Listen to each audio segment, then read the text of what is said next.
Interview with the Universe with Elizabeth Ann Hill and Glenna Dietrich, Part 1. The Individual Soul, Relationships, Children, and Parenting. We welcome you on this day in your time and your space, which is different from our time and our space. And we say that we are excited and totally about this program, about this adventure, about this receiving of information from you and by you. And so together we will project outward to those who are listening and those who will be reading these words, and we say, welcome to you all.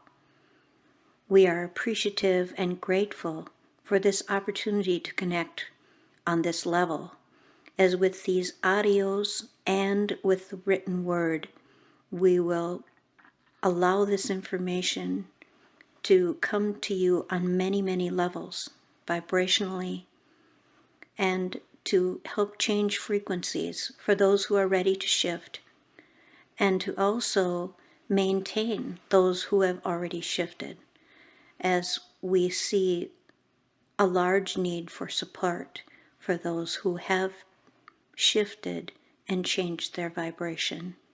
And so we say we are grateful and appreciative for all that has gone into this project so far, and for all that remains to be done. We are very grateful. And so we begin.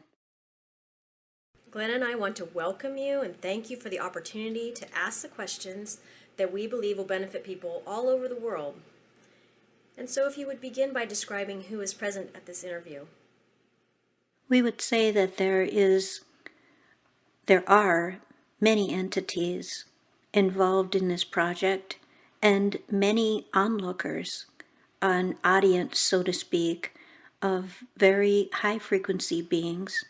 And if you would expect or project in your mind a vision of a stadium where there are tiers of individuals, and we would say there are many, many tiers of individuals, and these individuals are at various levels of frequency and various levels of form. We would say that there are those who are bringing light, and there are those who are within a lower vibrational frequency to hold the light. We would say that the information that is coming to you on this day through these tiers would be stepped down, so to speak, from cosmic sources that are beyond anything that you may even imagine in your human brain. And so you could see yourself as though you were in the center of a coliseum with many, many watching. Thank you very much. We are honored with your presence. Many people are talking about the fact that our world is undergoing a significant spiritual transformation. Would you care to expand on that idea for us?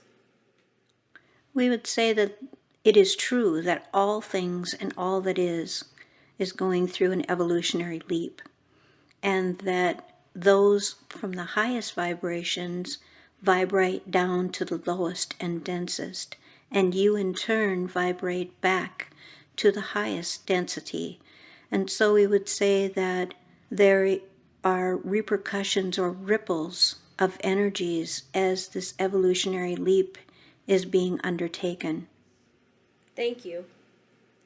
I would like to have a discussion within the framework of this spiritual transformation, starting with the individual soul, moving on to discuss human relationships, and then on to broader issues such as education, politics, religion, the environment, world affairs. Is this agreeable to you? Yes, most certainly. So in starting with the individual, will you please explain how and why a soul would make the choice to come into physical body here on Earth? It has been explained many, many times in many formats throughout time that there are those choices that are made that bring a soul into the human form, and therefore one of the densest areas or frequencies that's available. We would say that the density here and the matter, the slowness of the vibration, brings emotions and difficulties and limitations in ways that are not available in many other places in this galaxy or in this universe. And so we would say that wherever conflict shows itself, wherever vibration is the densest, the struggle is the greatest to free oneself from those limitations, to bring those energies and those vibrations to a higher level. And so we would say that this is a premier location for learning, for discovery, for learning about oneself, and solely for learning about limitation and how to go beyond that. It is a great victory to have discovered a space in which you can move beyond any one thing that has kept you in limitation in the past. And so by experimenting and experiencing many, many lifetimes here, in many bodies, shapes, and forms, in many lifestyles, with money, without money, with health, without health, and in sometimes only an experience of just birth, and then experiencing death very shortly after that. That there are many things that can be learned from these experiences that will help the soul to grow. As you know, the soul gathers experience. It is a data gatherer, and it brings together many experiences that are helpful in awareness and the expansion of belief, and also in the bringing in of a higher frequency. I see. And is there a group purpose on Earth? Very much so. There are many group purposes, actually. There are those who come together as a couple. There are those who come together as families, tribes, clans. There are whole societies and races. And then there is a purpose, or many purposes actually, for the entire human race on this planet. Is it possible for you to explain in human terms the process that a soul would take in order to inhabit a physical body? We would say that there are blueprints or planning stages that take place where many souls contribute their own experiences, make suggestions, and bring ideas to the table.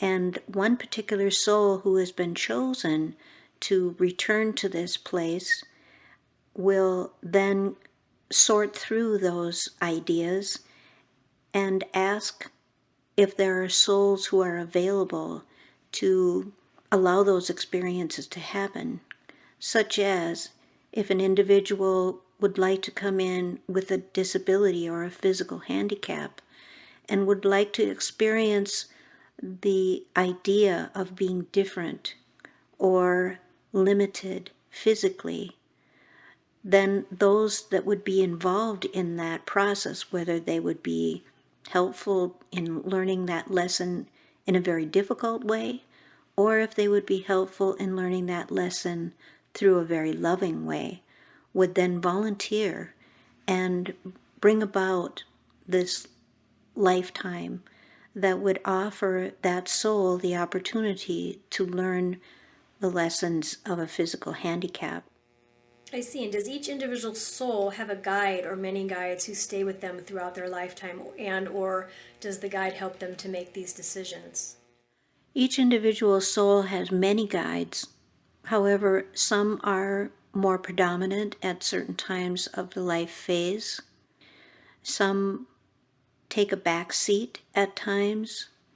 Some come forward and become very much a part of that soul's lifetime or that incarnation. There are those expanses again in terms of tiers of individuals, spirits, who on different levels and different frequencies have input into that soul's experience in that particular incarnation. And so we would say that there are many tiers. We would say, possibly 10 to 12 deep at all times, that you in your incarnation as a human are receiving energies and information and ideas from all of those 10 tiers or levels or frequencies of beings. I see. And how much input does the soul have in making these choices? The soul exercises complete free will in these incarnations here on this planet. But there are many influences that are offered. However, there are so many possibilities, so many probabilities, that the choices are myriad at any one time. We've heard a lot lately about the ego. Will you give us a greater explanation of the concept of the higher self and the lower self? We would say that in terms of the ego itself, there are many who would believe that the ego should die and that there should be no connection with that aspect of self. And yet we say if the ego dies, the physical body dies as well. The ego is partly responsible for the primitive human body and all of its workings, its biological workings, all of its mechanics, all of the things that bring about the movement of the body through this plane. And so we would say that the higher self would be as though a corporate or a conglomerate of many aspects of the soul itself, and each being, which is part of a soul group, then has a particular incarnation. So in terms of choices of incarnations, that soul may break off many, many aspects of itself all at one time simultaneously, and each of these aspects are having experiences in many different times, many places, many bodies. So, does the higher self reside in another dimension? It is not something that you have anything in your awareness to compare to, but we would say that there are those aspects or shards, pieces of the higher self that are sent out as though they are tentacles into different dimensions and into different lifetimes, in different times and different places. And those shards or pieces of ego send back then to the higher self the messages of experience, those thoughts, and especially those feelings, the emotions that human beings experience, come back then to the higher self as data. What is the soul? The soul is the complete being, the whole being. And the soul, as you and I are speaking of it here on this day, is also a shard or part of a whole being. And that whole being is also a shard or a part of a whole being. And so it is expanding beyond anything that you can comprehend. But we would say that if you could make a comparison to your human body and look at each cell in this body, and each cell has a job that it does, such as the kidney cells would do the job of kidneys, and the lung cells would do the job of lungs, and so on and so forth. And so we would say that each one of those organs that are made up of many, many cells would also function in the same way that these shards or these pieces of the higher self or soul functions. Would it be fair to say that some people are more connected to their souls throughout their lifetimes than others? It is only a matter of awareness. It is a matter of you allowing yourself to be connected, to believing that you are connected, and to offering yourself as an open vessel or a welcoming vessel for the connection between yourself and your higher self. Would it be accurate to say that those who allow themselves to be more open to their soul, their higher self, that they would be more content and more happy in their life? That is their choice, and we would say again that there are a myriad of choices, probabilities, and possibilities that are offered at any one time, and each of those probabilities offers a different set of circumstances and a different set of experiences, and therefore different data. The soul or higher self does not discriminate and does not place judgment on any of these pieces of data, but only accepts them and includes them in the central databases. Is a person more happy if they're more spiritually open in their life?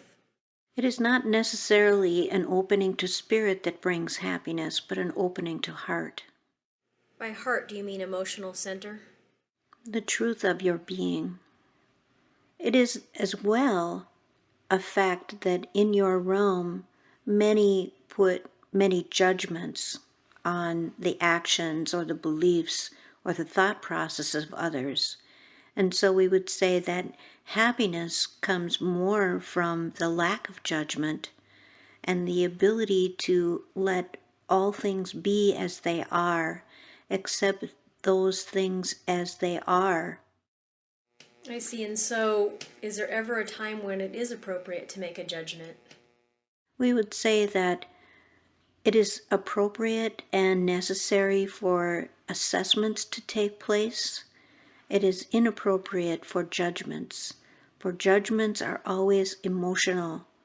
Judgments are always in the polarities. And in order for you and us to make the next shift or jump into the evolutionary ladder upward, that we all must let go of polarity. This is a part of the evolutionary leap. I understand. Does each individual come into physical body with a distinct purpose? Purposes are thought out beforehand, and yet again we say that there are a myriad of choices and probabilities and possibilities that exist, and all things are in flux. And so we would say that those choices or the purposes, the general purpose for each individual is to experience life as one chooses to, and to respond to life as one chooses to. And this is the purpose of life. When a person expresses that they've found their passion and therefore they've found their purpose in life, what are they actually expressing? They are expressing a connection with their heart, the truth of who they are. And most times they are expressing a truth of the abilities to use the strengths that they have brought with them, that they have made prominent in this lifetime that they've chosen. And when those strengths and abilities are well utilized, it brings about a certain flow.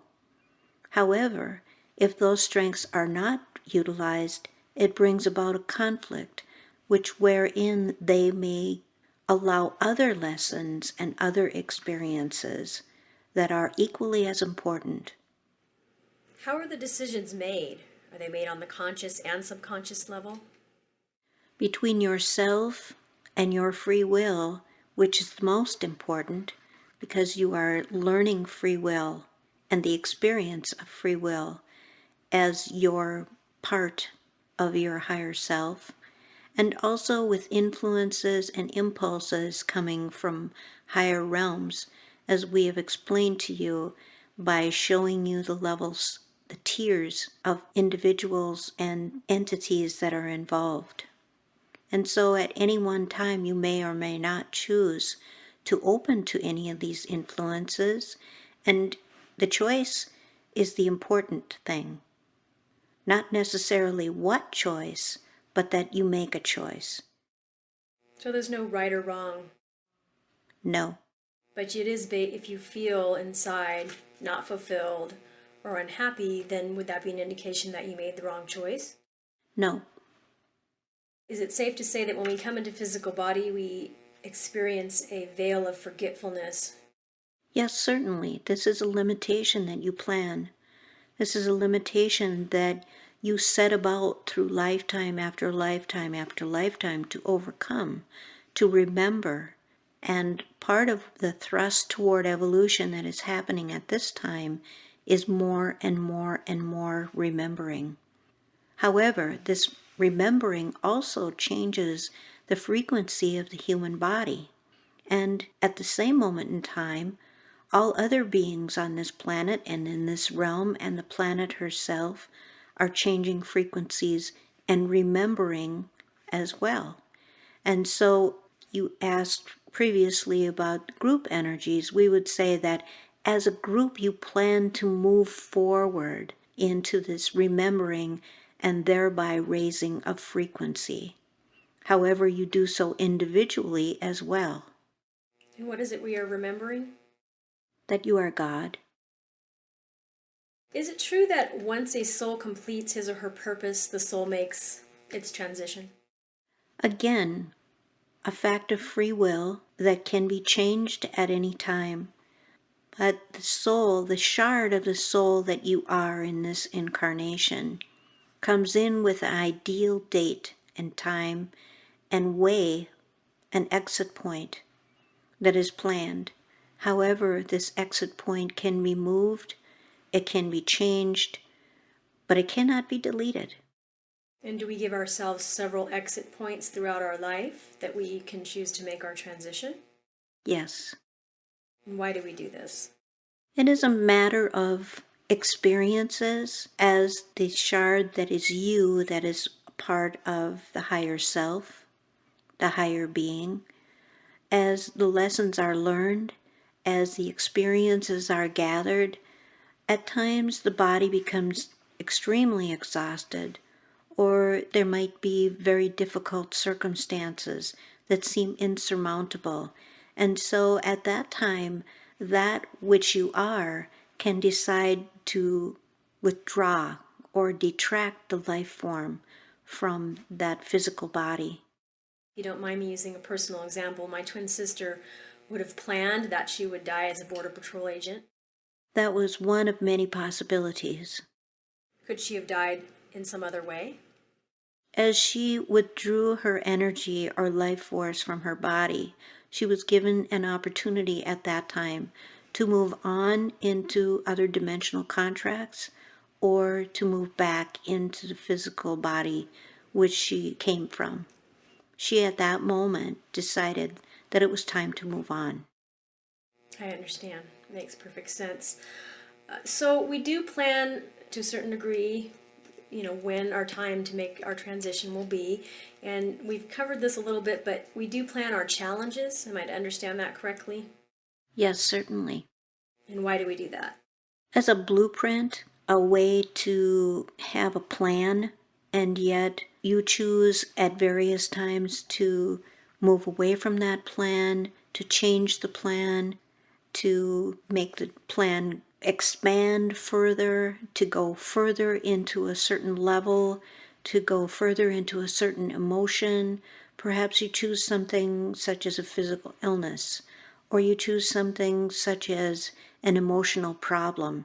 You may choose to go very deep into that experience to discover all that you can about yourself through that experience.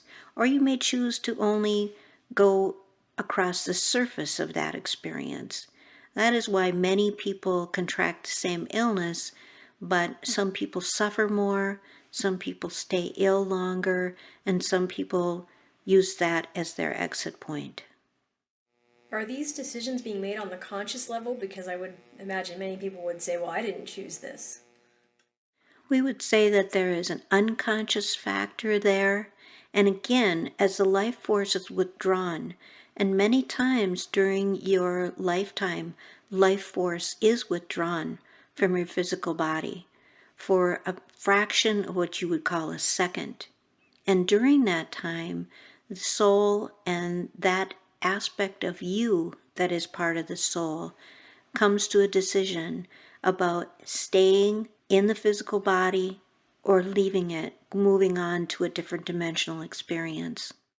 I see. And why would someone choose to be born into a very abusive, violent, or neglectful situation? To experience that which is the misuse of power, and to also attempt to revive that sense of self as God, that powerful entity within self that cannot be abused or violated in any way. And so it wouldn't be a situation where this person was abusive to a person in previous lifetimes and that's why they chose this. All individuals experience all things that are able to be experienced on this realm at some time. And you see that all past lives, all lives that are happening right now, and all future lives are actually happening in the same moment of time. And so the concept of karma is incorrect in its interpretation that it's a payback for past mistakes. Is it true that sometimes very highly evolved souls take on roles that other people might look down on, like drug addicts, criminals, or maybe a homeless person? We would say that many times highly evolved souls would take on types of lifetimes as you have described, and yet there are those who are less evolved who choose these difficult lifetimes or so-called difficult lifetimes as they provide a more expansive and colorful experience for them. And are there many souls who come to teach versus learn? You are all students and teachers at the same moment. I see. And why does going through pain and struggle, how does that serve us? It gives you opportunity after opportunity after opportunity to remember your divinity and to move into your power and to utilize those things which you brought forward as strengths and abilities and talents and gifts. It also strengthens your compassion, which is your ability to love, and it moves you one step closer to the ultimate realization of unconditional love. I see. And is suicide ever a planned option for a soul? Yes, When a soul commits suicide, what happens with the soul? it is certainly the same type of exit as any other exit. Possibly they're myths that it's a very negative thing to commit suicide and that the soul is well, some believe is punished and others just believe that that soul has great regret when they do it. And so there are souls who die what so-called natural deaths that go through the same types of so-called punishments, which is all about the belief systems held in the person's mind as they exit. And so we would say that any of these types of ideas that have been talked about in terms of suicide or taking one's own life are only judgments. There's nothing inherently wrong with taking your own life. No. In general, does the soul ever overcome the desire to come into physical body and to face challenges? Is there ever a time when the soul stops incarnating? There are many incarnations going on at any one given so-called time, and we would say that this is an eternal process and that there are an infinite amount of directions or dimensions or experiences to be had within this universe. And so, no, the answer to that question is no, it is an infinite thing. If something is going on in our lives that we don't like or we would like to change, how would we go about this? We would say that, again, that the most important aspect of change in one's life is to take one step back from the situation and to recognize where one's choices lie and to simply make a different choice. It's as simple as that. Yes. What is the biggest mistake that we as human beings make? Judgment. Will you discuss for us the law of attraction? There's a lot of discussion about the law of attraction here at this time.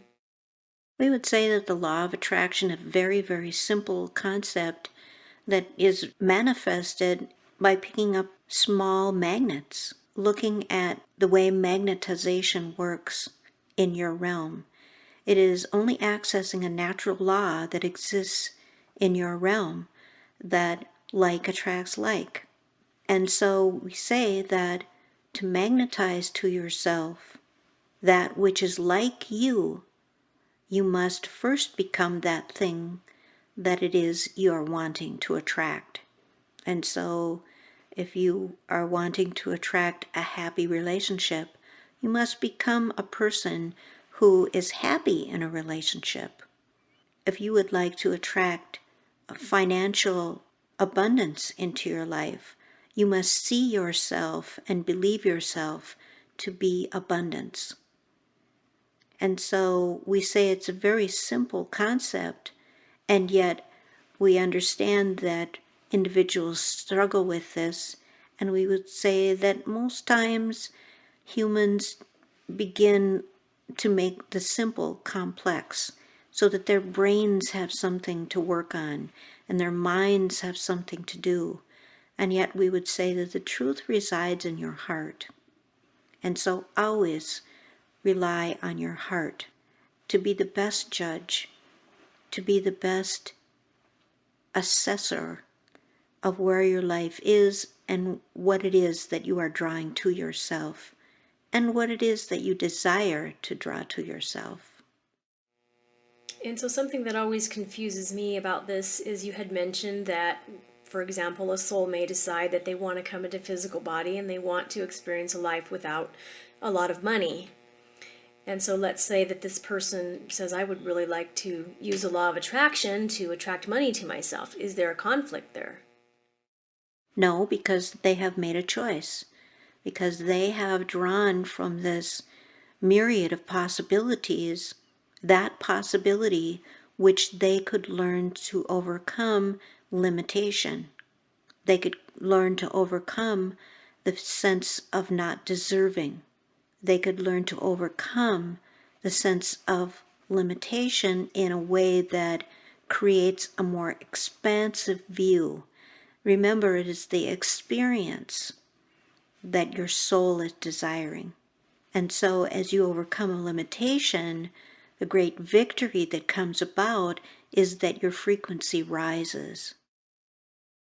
And I've learned recently about one scientific study, I'm sure there are many, that our intentions are more powerful when we focus on what I would call our heart center. And I think you mentioned this, but will you expand on that concept? Certainly. This is the greatest source of energy within the human body, is the heart center, which is a chakra point or a vortex point, and not necessarily the heart organ itself. As we have said to you, that truth resides in this center.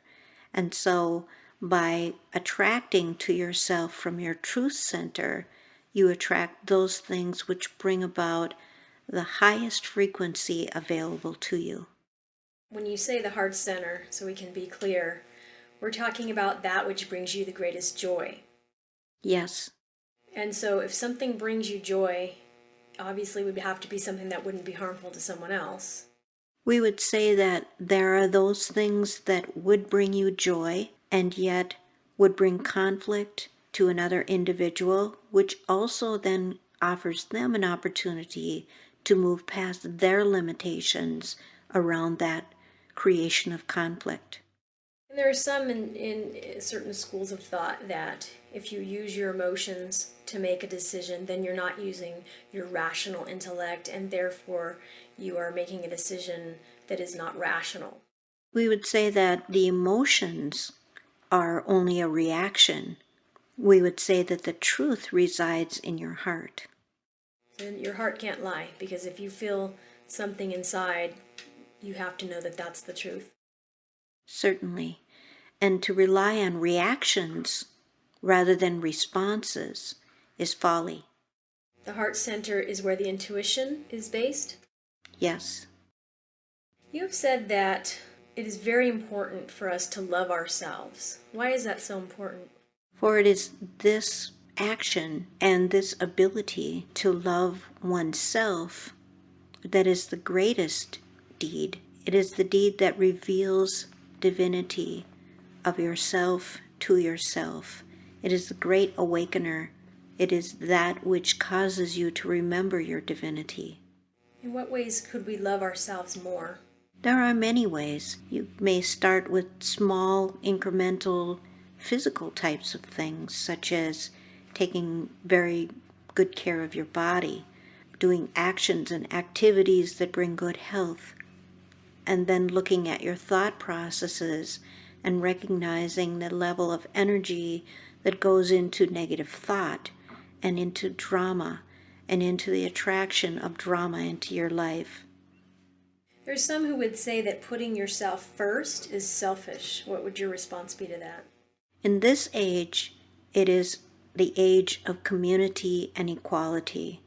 In the so-called past age, or age of Pisces, the lesson to be learned at that time was about suffering and sacrifice, suffering for salvation.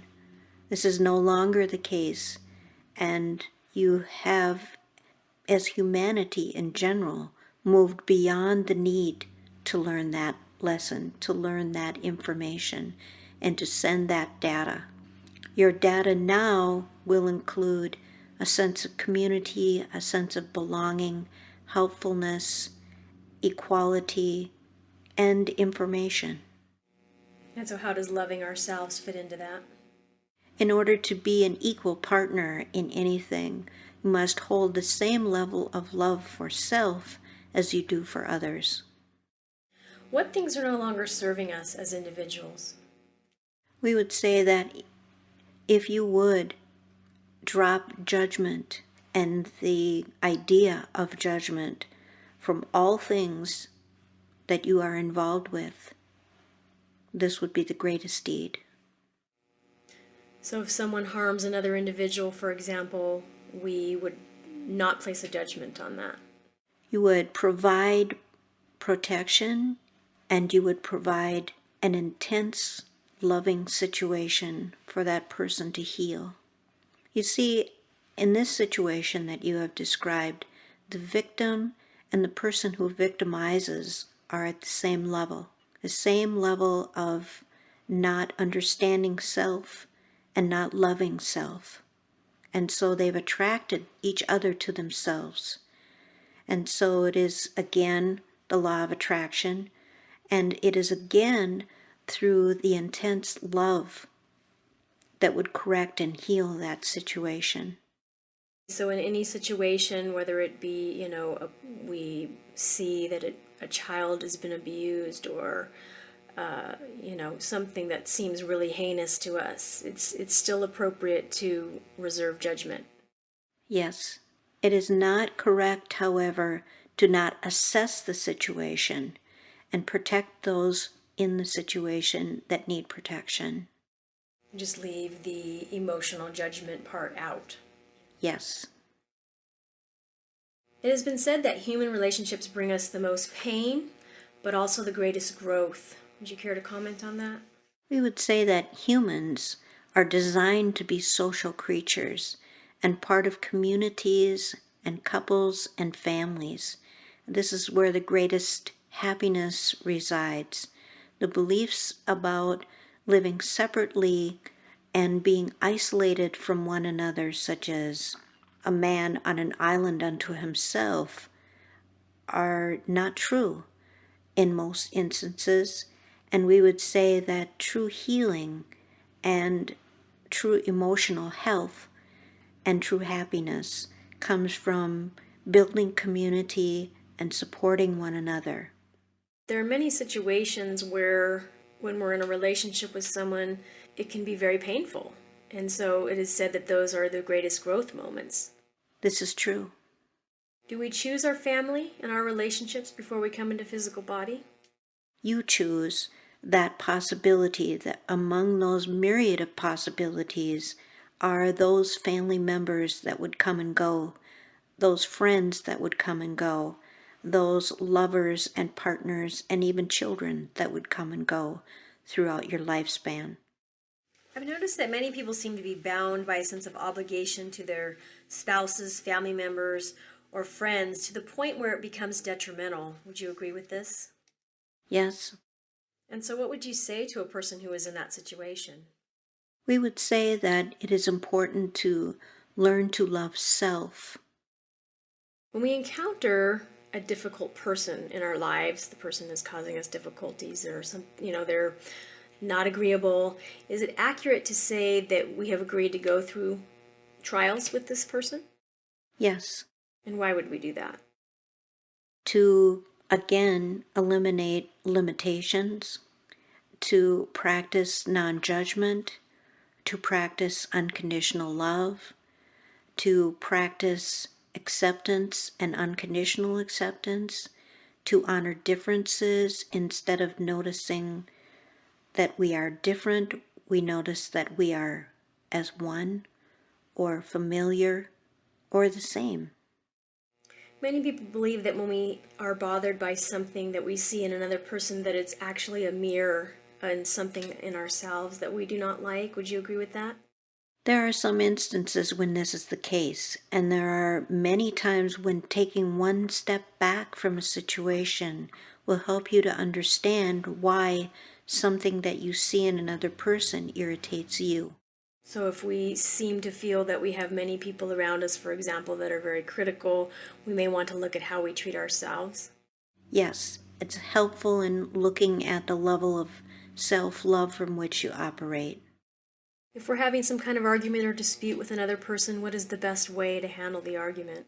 Again, to take one step back and to take a breath and to notice that this person is God, that you are God, and the divine in the two of you is the same, and then come from a perspective of sameness instead of differences. And will you explain how energetic cords work between individuals? We would say that there is a possibility or an example of times when people tend to feel so separate and so alone that they actually build or make energetic cordings between themselves and other individuals. Now, this can be done in one of two manners. It can be done from a person who is feeling very needy and desperate, or it can be done from someone who feels a need to be needed. And so, again, these opposites or these likenesses attract each other, and they connect then through this energetic cording, feeding each other instead of connecting with the energetic cord to a higher frequency to feed from, such as your divine self, such as your higher self, and instead you feed off from each other, one and the other at the same frequency, at the same level, which then keeps you both at that level and does not allow growth or the advancement beyond limitation. And so a visualization of the cutting of the cords is the best way to handle when something like that happens? Yes, certainly. Will you discuss the role of forgiveness? What is the role of forgiveness in our relationships? Forgiveness is an ability to love yourself first. And so we say that when the level of self-love is there, there is no need for recriminations or shaming. There is no need for guilt. It is only about accepting yourself for who you are. And then as you accept yourself for who you are and genuinely love yourself, you cannot help but do the same for others around you. I see, and would obviously be a mutual process then, because you mentioned forgiving yourself or loving yourself. Do you actually have to go through the process of saying, okay, I forgive this other person? It happens more or less automatically. when you love yourself? Yes, there are very few individuals on your planet as we speak who in truth love themselves unconditionally. And so once they're able to love themselves with any flaws they believe they have, then there's really no need for forgiveness of another. Yes.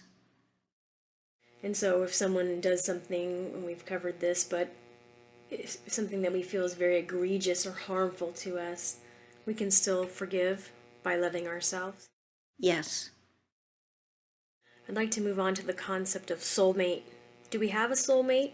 One or more soulmates? If you choose that to be so. What is a soulmate? There are many interpretations that you as humans give to this soulmate, and we would say to you that in your terms it is that part of yourself which completes you. And we would say again that if you love yourself unconditionally, you know yourself to be whole. You understand your divinity. And so when you meet another that you're very connected to, that you find great happiness with, that you find great inspiration and good feelings when you're around this person, that you may then at that time consider that person to be a soulmate. How would the concept of marriage change within the new spiritual paradigm? We would say that the concept of marriage has been that of attachment, that of possession, that of limiting of one another. And these are those things that are beginning to change. We say that the old concepts of marriage have already fallen away, and that those who are in marriages at this time are growing and changing to the degree where they are allowing themselves to expand beyond those old concepts. This is true in many instances. There is also a movement or a need for individuals to understand that there is no need for that type of limitation that has been brought about by marriages in the past. And so, as the evolutionary process proceeds, they will begin to understand more and more that the need for togetherness, so to speak, the need for possession, the need for exclusivity even, will be less and less likely. I would like to move on to a specific relationship, and that is of children and parents. Is that agreeable to you? Yes, certainly.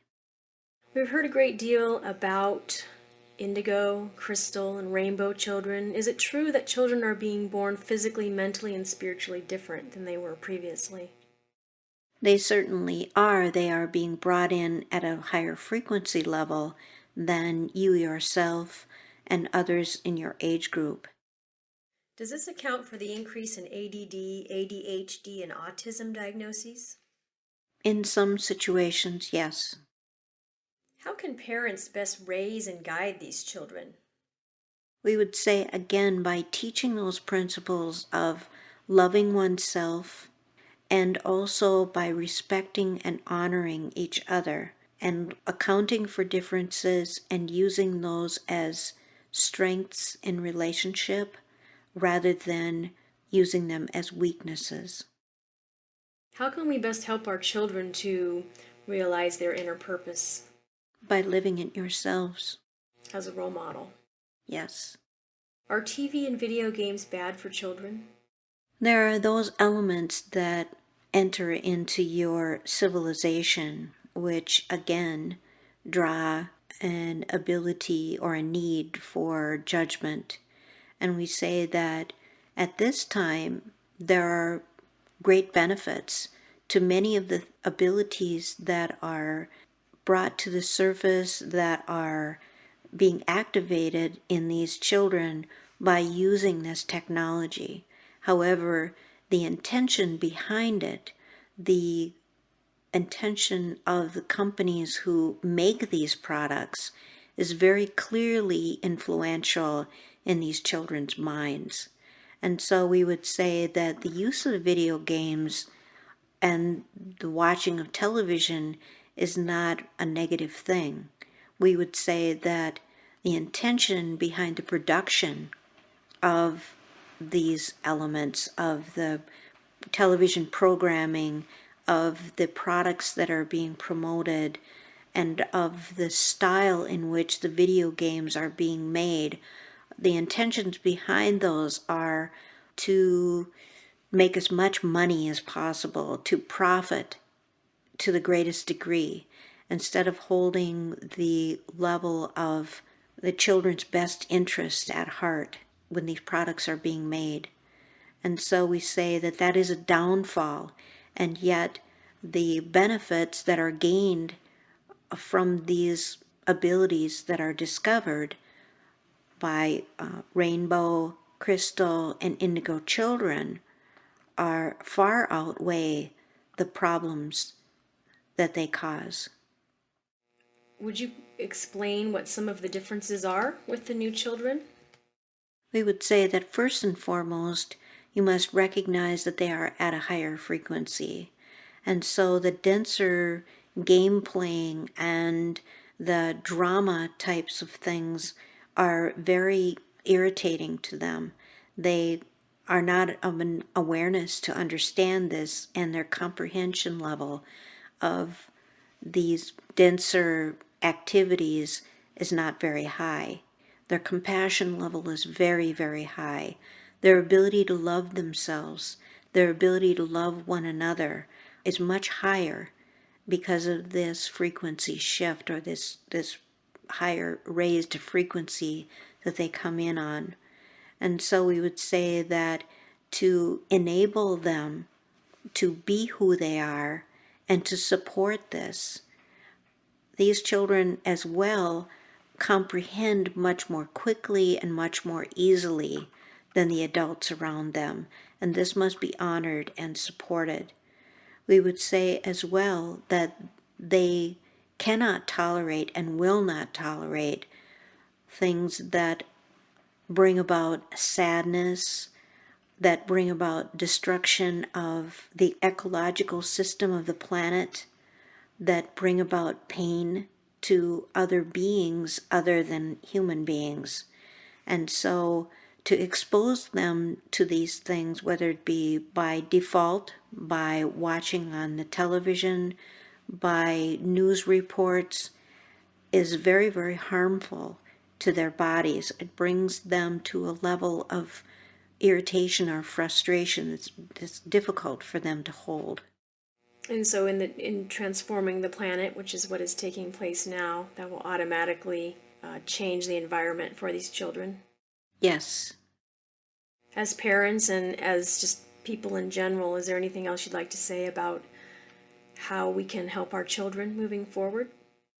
It is important to respect and honor where they are, whether one understands that or not.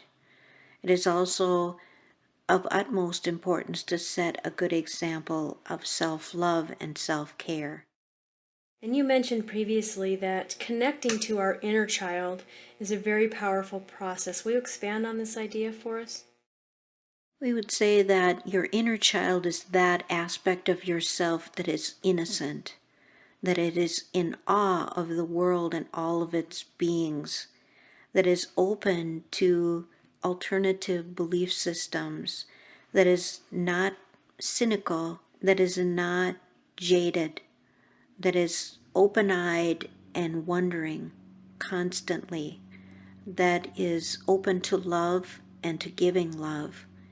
These are the qualities of a human being which you enter into this realm with, but become diffused and veiled through the experiences that you have in life.